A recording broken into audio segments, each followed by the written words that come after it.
बच्चों आज हम लोग एक नया अध्याय new chapter we are going to start and that is circle here. तो चलिए प्रारंभ करते हैं अपना नया चैप्टर सर्किल, जिसमें कि हम लोग बहुत सारी थ्योरम्स देखेंगे। दे आर एक्सट्रीमली इंपॉर्टेंट और इससे रिलेटेड आपका सर्किल से रिलेटेड चैप्टर आपके 10th क्लास में भी आएगा with few more new theorems। तो चलिए पहले तो यहाँ पे हम देखते हैं कि सर्किल की डेफिनेशन क्या है। Terms related to circle, there are several many terms related to circle, what do they mean, any result or formula related to those terms, and then we will finally come to the most important aspect of this chapter, that is the theorem section। ठीक है, तो let's start with the chapter। as I said, we'll be starting with definition of circle here। तो how do we define a circle? तो circle की definition ये है कि circle एक ऐसा कर्व है, circle is a curve whose all points, जिसपे आने वाले सारे के सारे बिंदु। तो यदि हम कह दें कि भैया ये सर्किल है, so if I claim this to be a circle, then the statement is whose all points are at equal distance from a fixed point called the center of circle। तो if this happens to be the center of circle, यदि इसे हम centre claim करें, ठीक है, then what's the definition. तो इस curve पे, ये जो हमने आपको कर्व आपके सामने बनाया है, इस पे कितने बिंदु हैं, कितने पॉइंट्स हैं? Infinite points are there on this curve and the definition is if this is a circle then all points from the center are at equal distance। आप कितने भी पॉइंट यहां कंसीडर कर लें, इन सब का जो दूरी है, इन सब की जो दूरी है सेंटर से, वो बराबर ही होनी होगी। That's the definition of circle.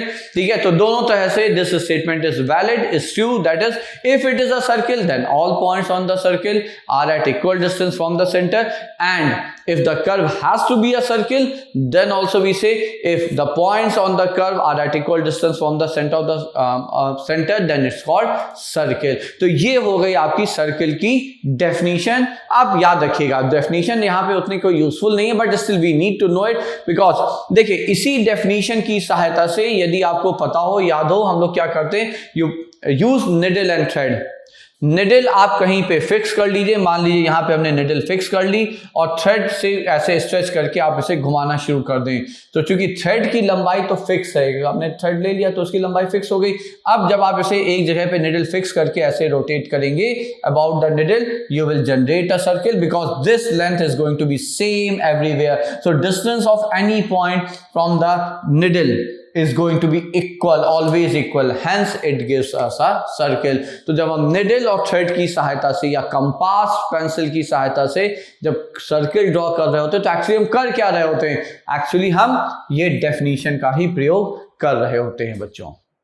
ठीक है, so that's the definition of circle here। Now let's move ahead and look at the few important points here। तो देखिए पहला जो महत्वपूर्ण बिंदु है वो है a circle gets fixed if its centre and radius is given.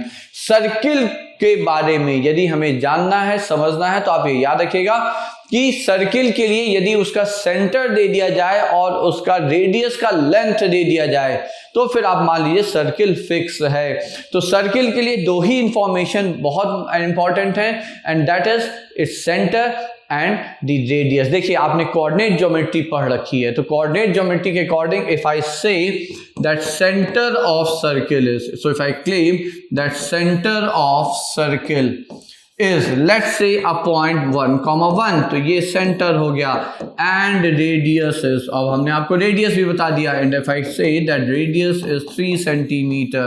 तो अब आप ये बताएं कि एक्स वाई प्लेन पे यदि हम सर्किल ड्रॉ करने का प्रयास करेंगे तो वो फिक्स हो गया कि नहीं हो गया? क्यों? क्योंकि उसका सेंटर फिक्स हो चुका है, 1,1 उसका सेंटर हो चुका है, मान लीजिए दिस इज 1,1 और 3 उसका रेडियस है। सो आप फिर सर्किल ड्रॉ कर लेंगे तो ये आपका कुछ इस प्रकार से सर्किल आ जाएगा। It will be a fixed circle। So to fix a circle we need to know its center and radius। यदि आप सिर्फ रेडियस फिक्स करेंगे तो देखिए एक ही रेडियस के इनफाइनाइट सर्किल हो सकता है। आप ये सर्किल उठा के यहाँ रख दीजिए, यहाँ रख दीजिए, कहीं भी रख दीजिए पूरे प्लेन पे, तो for the same radius you can have infinite circle and the same is true if you are given just the centre of circle. यदि आपको कह दिया जाए भैया 1,1 सेंटर है सर्किल का and nothing is told about the radius, तो फिर इनफाइनाइट सर्किल फिर पॉसिबल है, क्योंकि रेडियस आप वेरी करा ले। भाई आप कहेंगे अच्छा 1 यूनिट का रेडियस या 2 यूनिट का रेडियस या 3 या 4, 1.5, इन्फिनाइट पॉसिबिलिटीज, ठीक है। तो जब तक दोनों नहीं दिए जाएंगे तब तक आपका यूनिक सर्किल फिक्स नहीं होगा।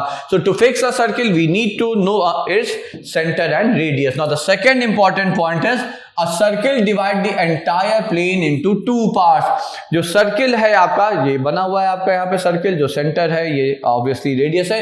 तो सर्किल जो है आपका वो पूरे प्लेन को 2 पार्ट में डिवाइड करता है। कौन से 2 पार्ट? एक जो सर्किल के बाहर वाला पार्ट है, so exterior portion of the circle, and another one is interior portion of the circle. So this is your interior part और पोर्शन ऑफ द सर्किल। तो that's the point here, exterior region and interior region. So we know it by name itself, हमें पता है exterior का मतलब बाहर, interior का मतलब अंदर वाला।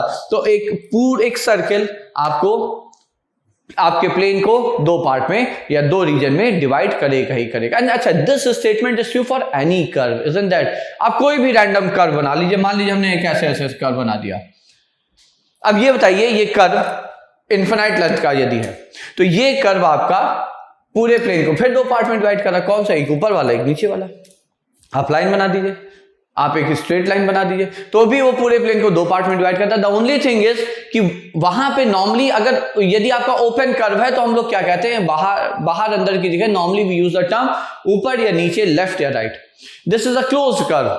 तो क्लोज कर्व के रिस्पेक्ट में how do we define the 2 regions of the plane? We define it in terms of external region और इंटरनल रीजन। तो अंदर वाला पार्ट या बाहर वाला पार्ट, ठीक है। So that was the another important point related to circle here.